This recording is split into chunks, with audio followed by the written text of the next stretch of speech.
name of the Father, and of the Son, and of the Holy Spirit. Amen.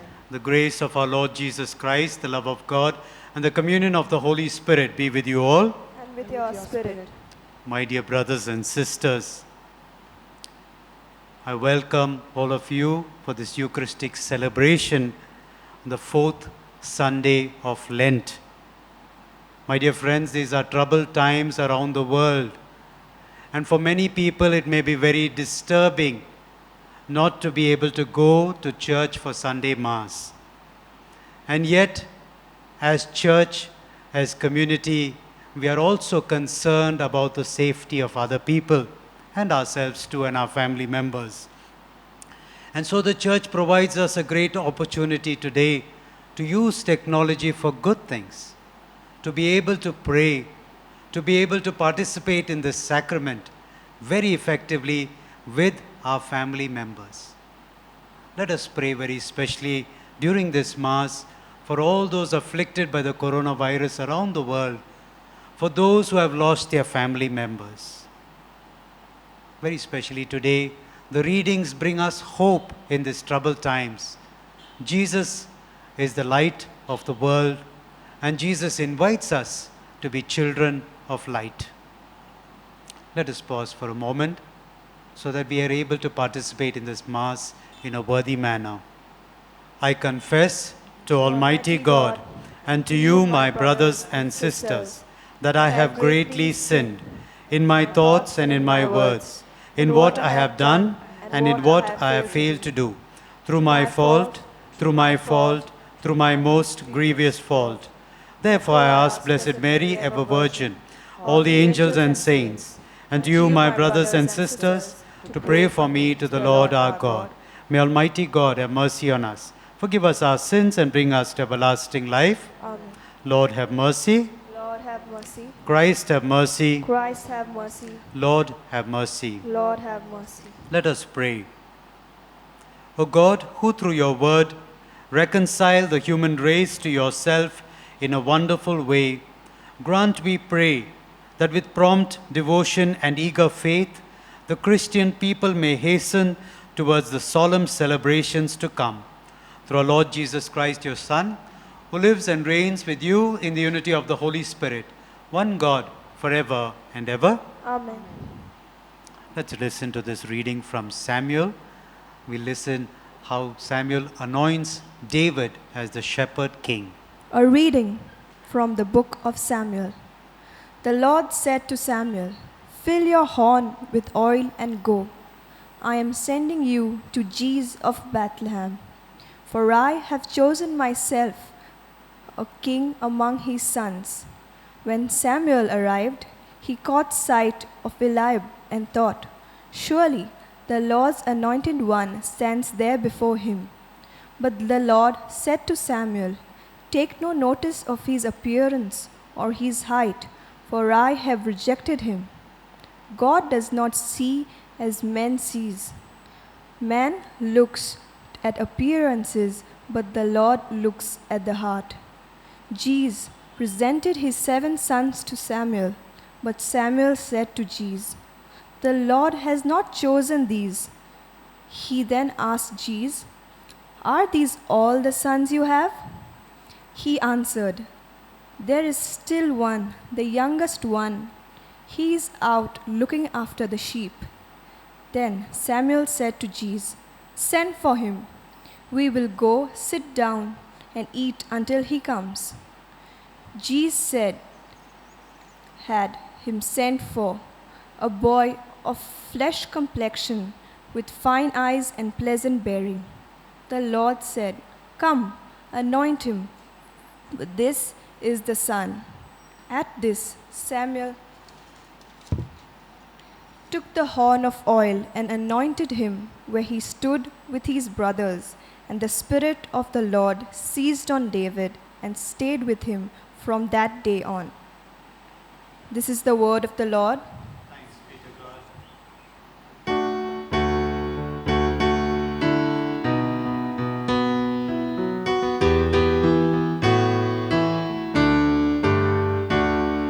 The Lord is my shepherd, there is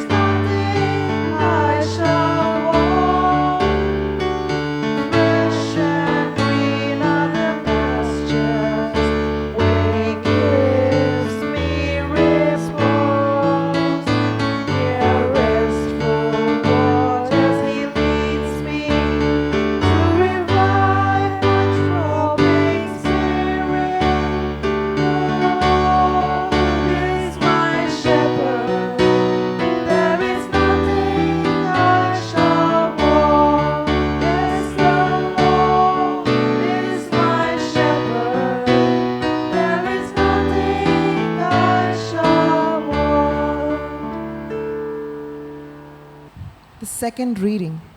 A reading from the letter of St. Paul to the Ephesians.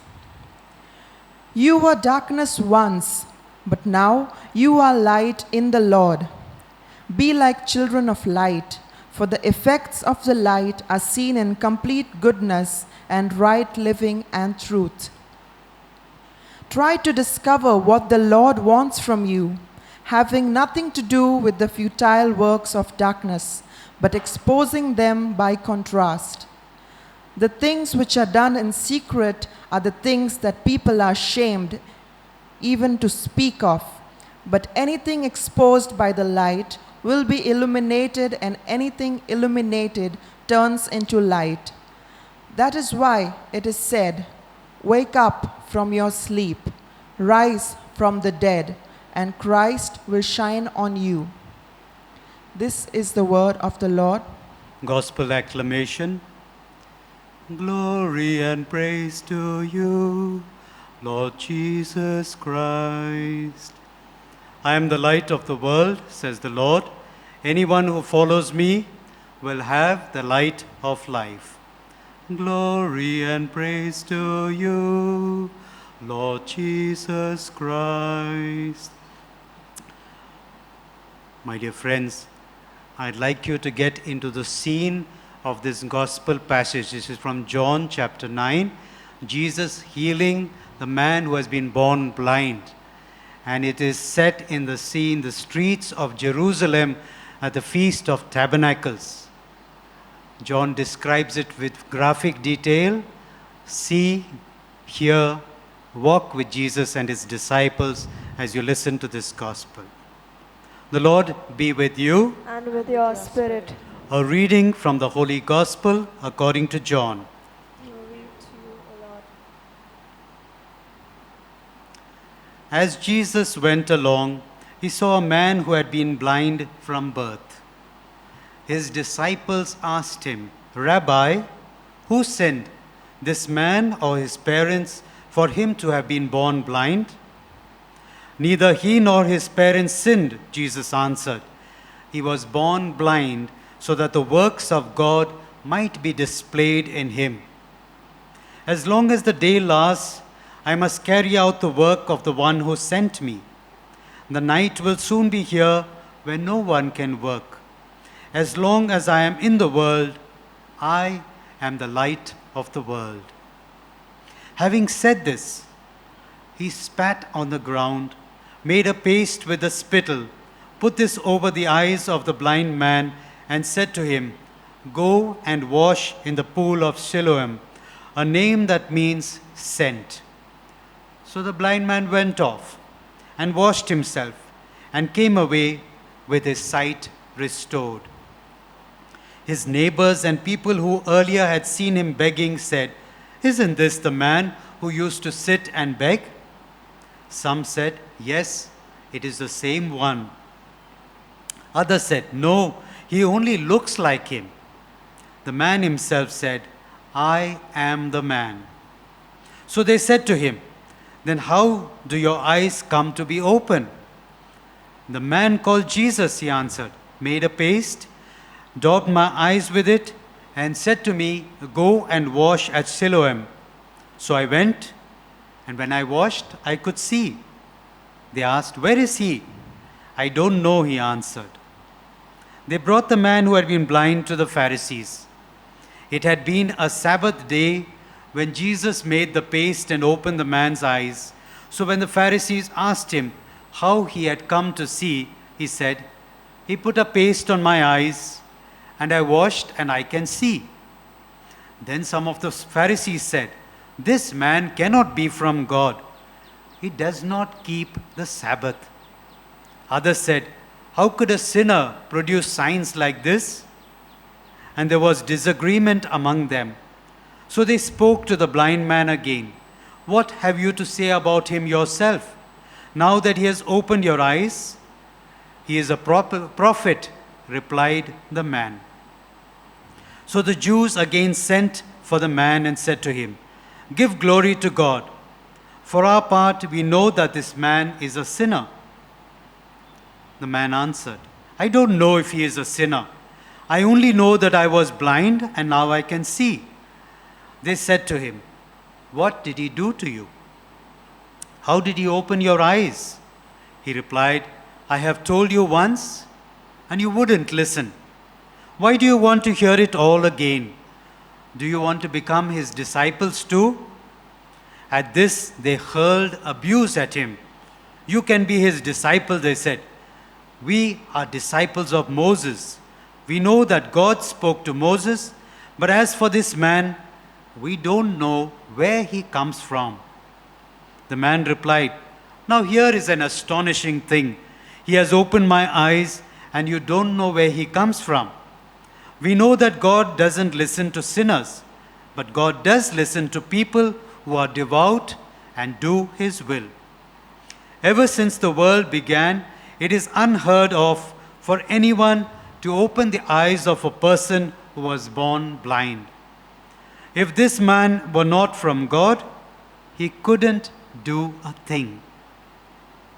"Are you trying to teach us?" they replied.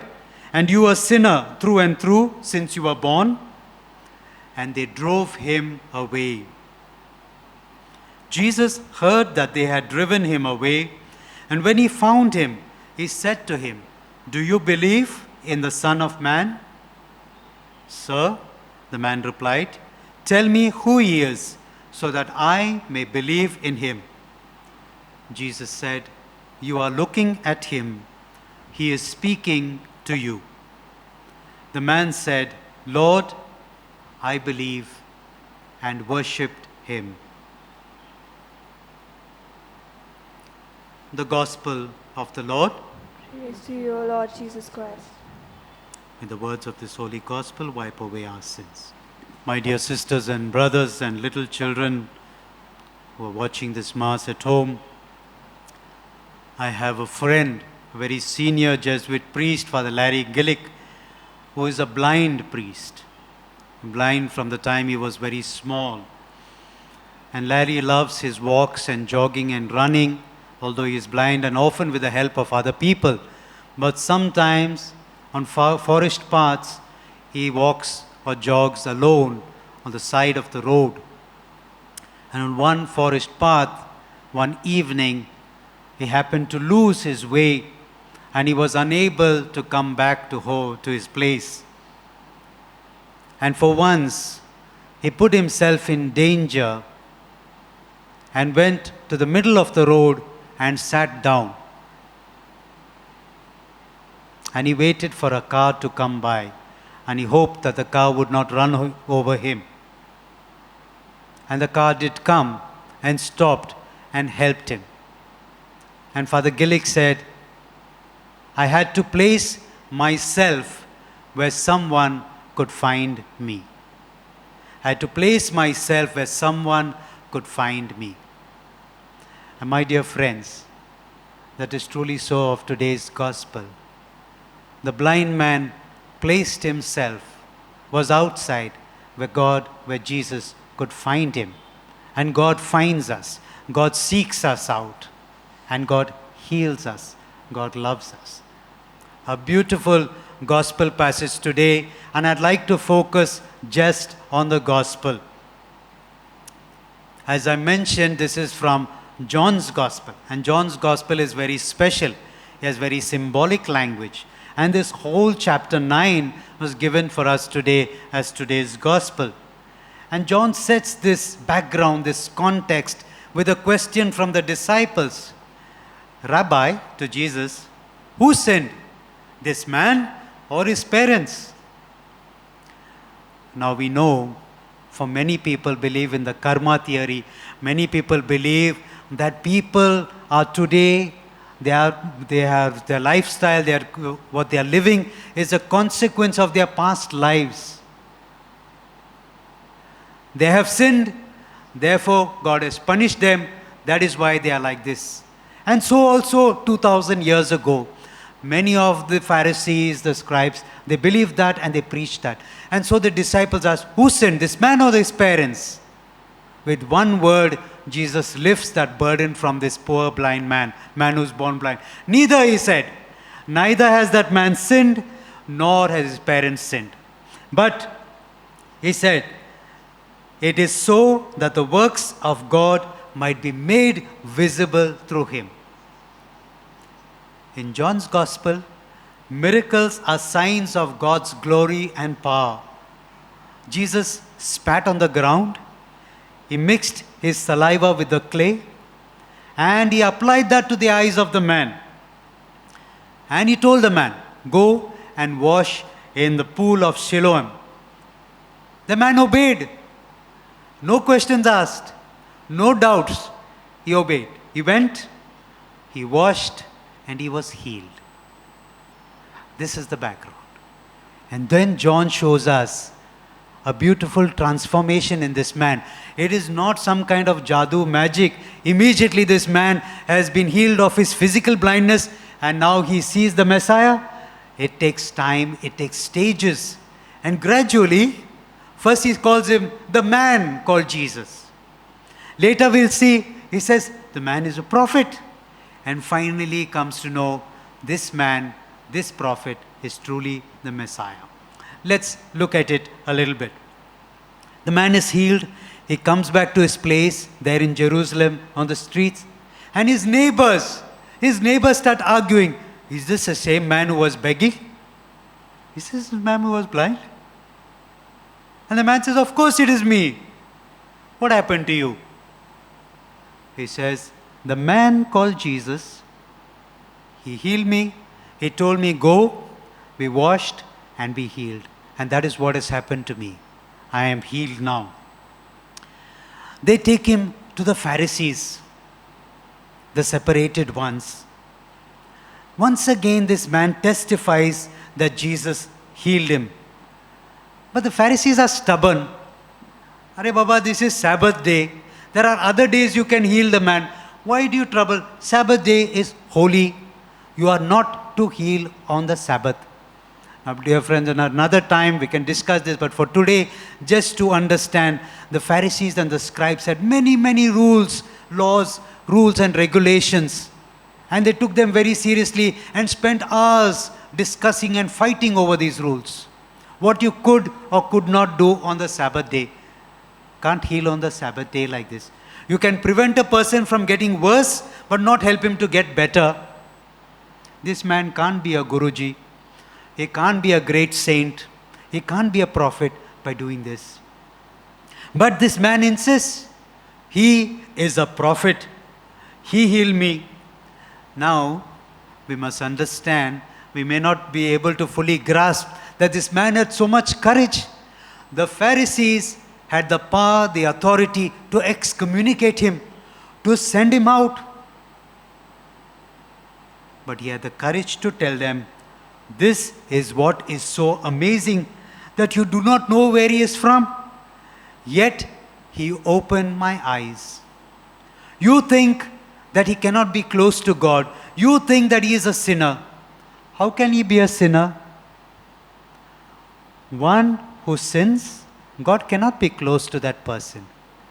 But here is a man whom God has worked marvels through this person. And God loves this person.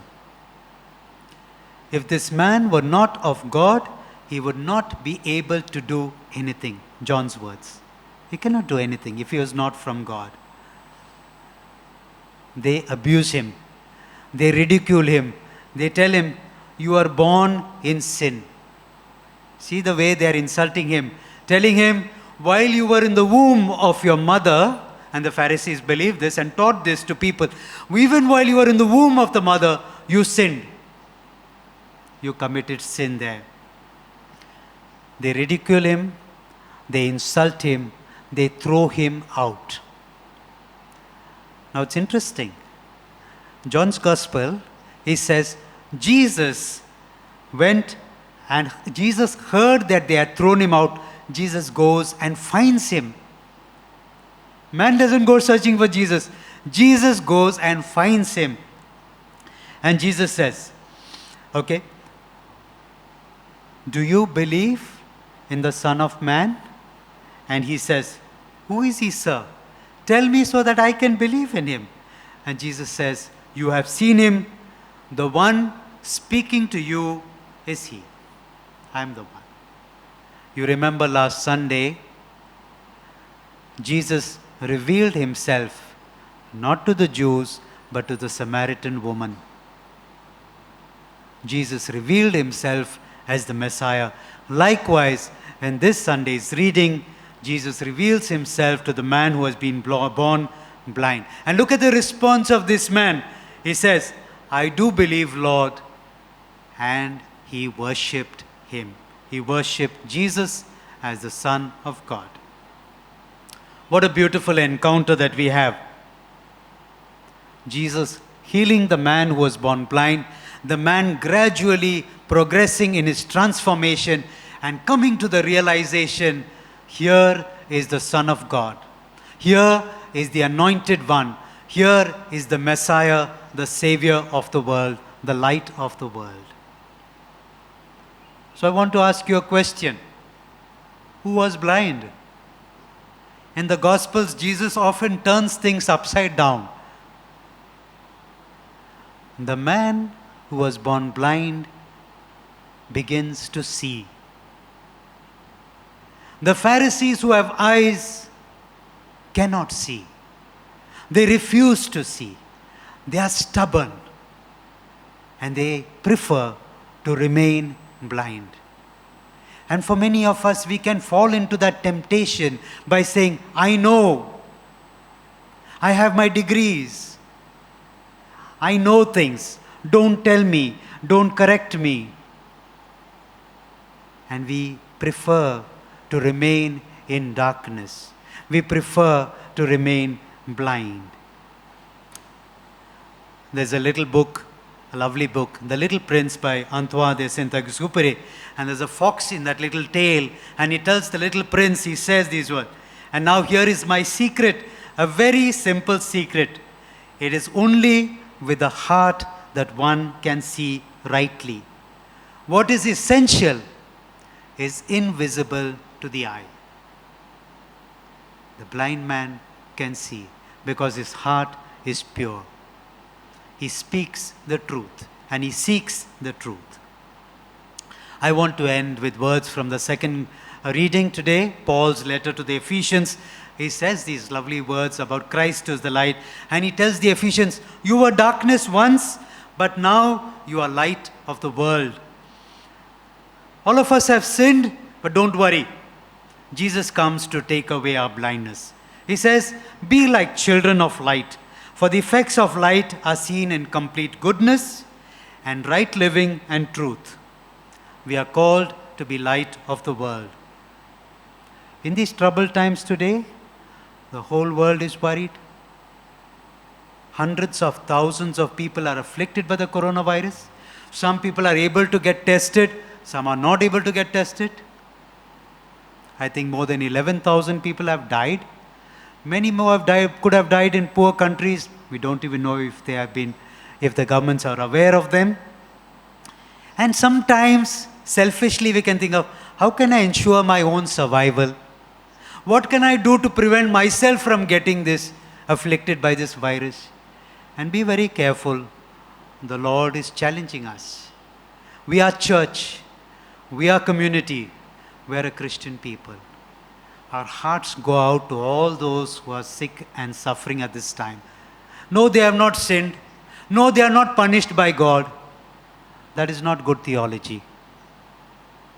This is suffering, but there is a God who walks with us, a God who suffers with us, a God who cries with us, and a God who invites us to walk with Him in spreading light that will overcome the darkness. My dear brothers and sisters, there's a powerful message in today's readings. Jesus is the light of the world. He takes away our blindness and calls us to be His light in the world. Amen. Let us profess our faith together. I believe in God, the Father Almighty, creator of heaven and earth, and in Jesus Christ, His only Son, our Lord, who was conceived by the Holy Spirit, born of the Virgin Mary, suffered under Pontius Pilate, was crucified, died, and was buried. He descended into hell. On the third day He rose again from the dead. He ascended into heaven and is seated at the right hand of God the Father Almighty. From there he will come to judge the living and the dead. I believe in the Holy Spirit, the Holy Catholic Church, the communion of saints, the forgiveness of sins, the resurrection of the body, and life everlasting. Amen. My brothers and sisters, we'll offer our prayers before God, and our response will be, Lord, hear our prayers. Please repeat.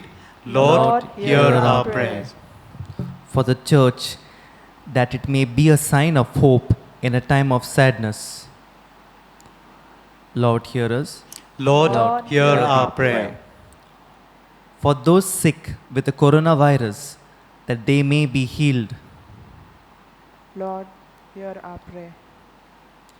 For doctors and nurses, that they may be kind to the weak and helpless. Lord, hear our prayer. For all who suffer in body, mind, or spirit, that they may not feel crushed. Lord, hear our prayer. For people with limited sight, that we may be sensitive to their needs. Lord, hear our prayer. Let us pause for a moment and take time to pray for our family members, senior people, young children, brothers and sisters. Let's pray very specially for peace in our families. Let's pray for peace and love in our neighborhoods. Many people point out the flip side, a little ray of hope in these troubled times, where people stay at home, spend more time with one another. People have stopped fighting, protesting, hitting out against other religions. Very strangely, this virus seems to have brought us to be concerned about one another.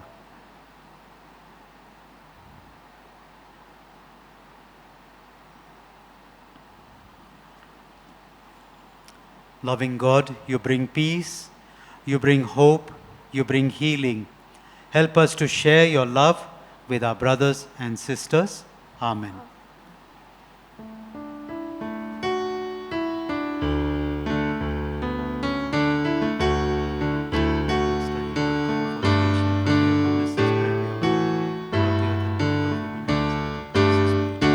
When we bring you, Lord, our bodies labor, in wine we offer you our spirits.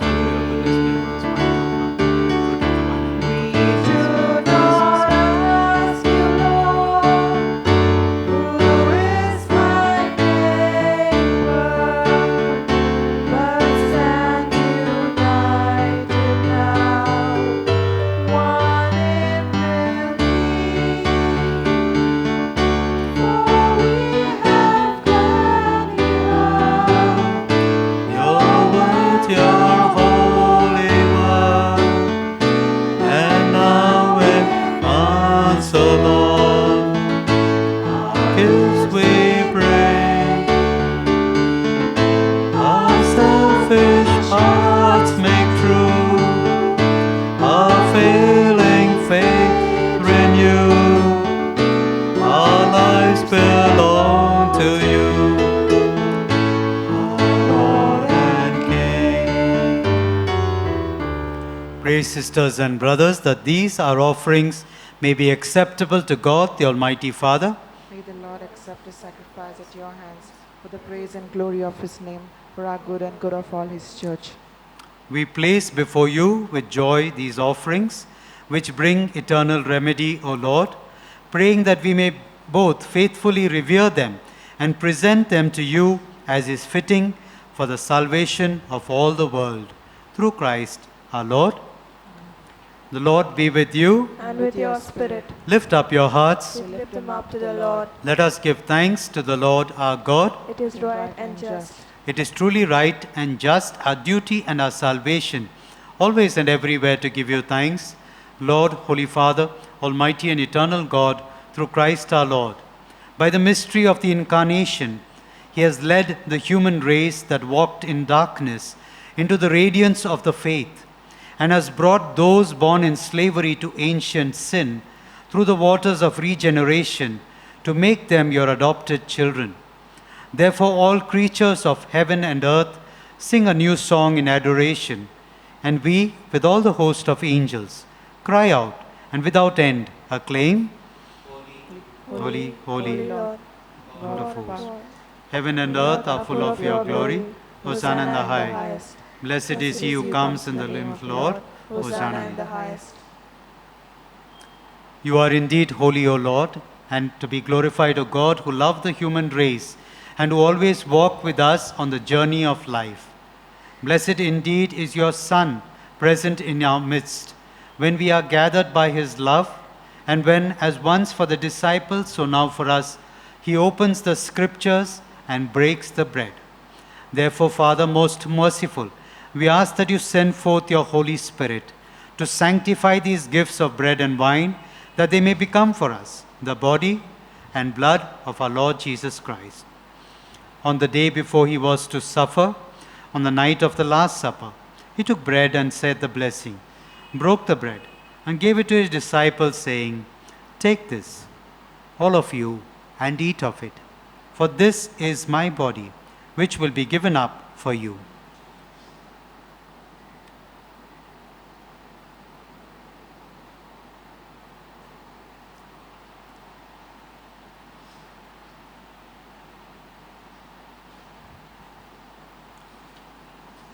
In a similar way, when supper was ended, he took the chalice, and once more giving you thanks, he gave the chalice to his disciples, saying, "Take this, all of you, and drink from it. For this is the chalice of my blood, the blood of the new and eternal covenant, which will be poured out for you and for many for the forgiveness of sins. Do this in memory of me."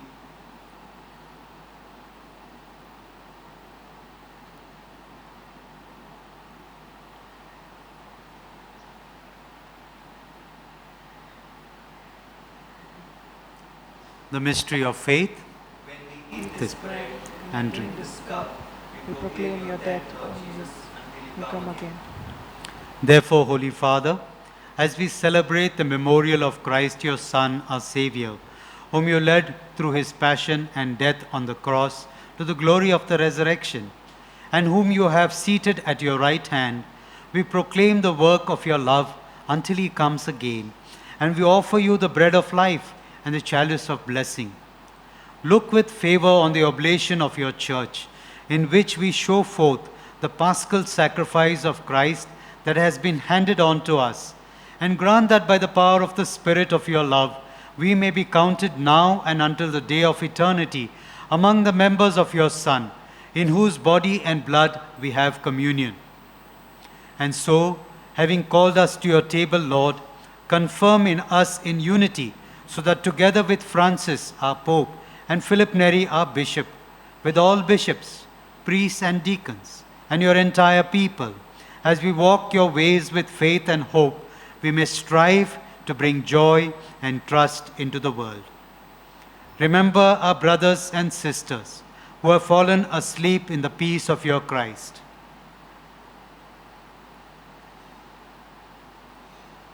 And all the dead whose faith you alone have known. Admit them to rejoice in the light of your face, and in the resurrection give them the fullness of life. Grant also to us, when our earthly pilgrimage is done, that we may come to an eternal dwelling place and live with you forever.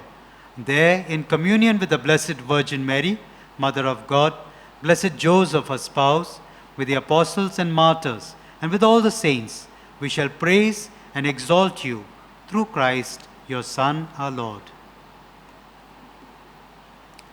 Through him, and with him, and in him, O God, Almighty Father, in the unity of the Holy Spirit, all glory and honor is yours forever and ever.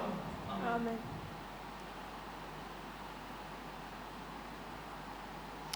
Let us pray in the words Jesus, our Savior, taught us. Our Father, who art in heaven, hallowed be thy name.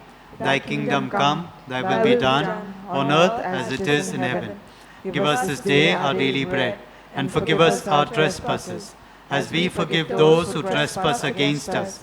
And lead us not into temptation, but deliver us from evil.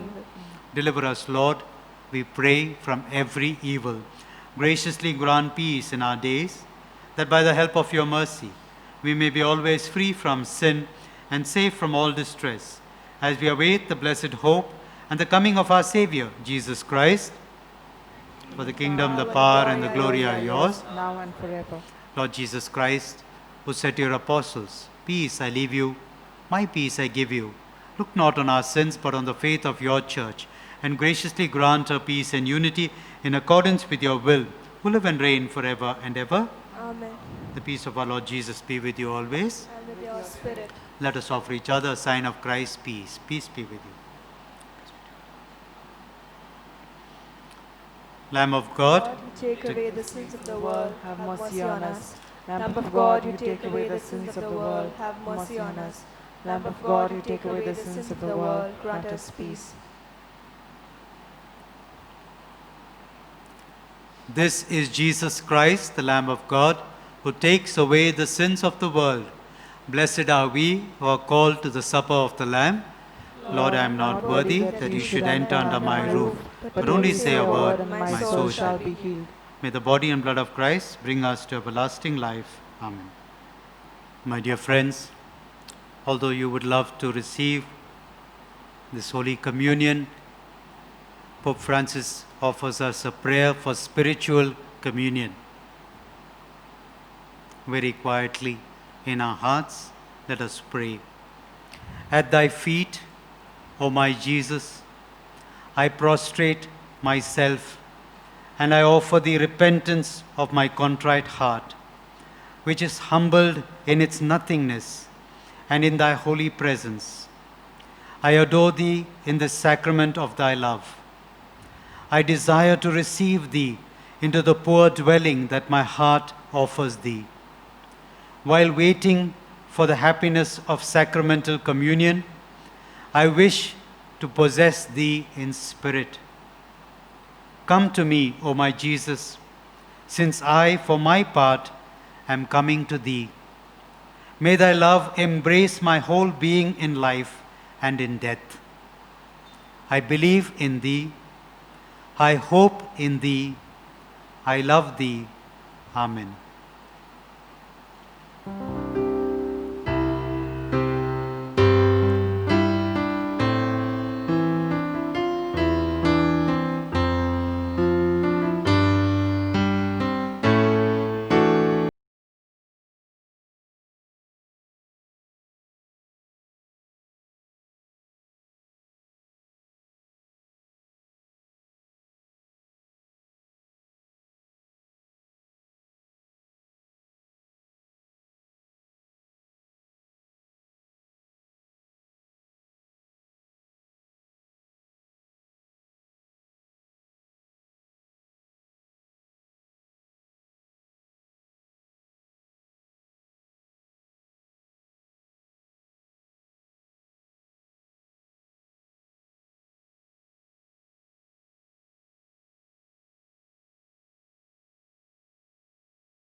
Let us pray. O God, who enlighten everyone who comes into this world, illuminate our hearts, we pray, with the splendor of your grace, that we may always ponder what is worthy and pleasing to your majesty and love you in all sincerity. Through Christ our Lord. Amen. Bow your heads and pray for God's blessing. Look upon those who call to you, O Lord, and sustain the weak. Give life by your unfailing light to those who walk in the shadow of death, and bring those rescued by your mercy from every evil to reach the highest good. Through Christ our Lord. Amen. The Lord be with you. And with your spirit. May Almighty God bless us, the Father, and the Son, and the Holy Spirit. Amen. Go in peace to love and serve the Lord.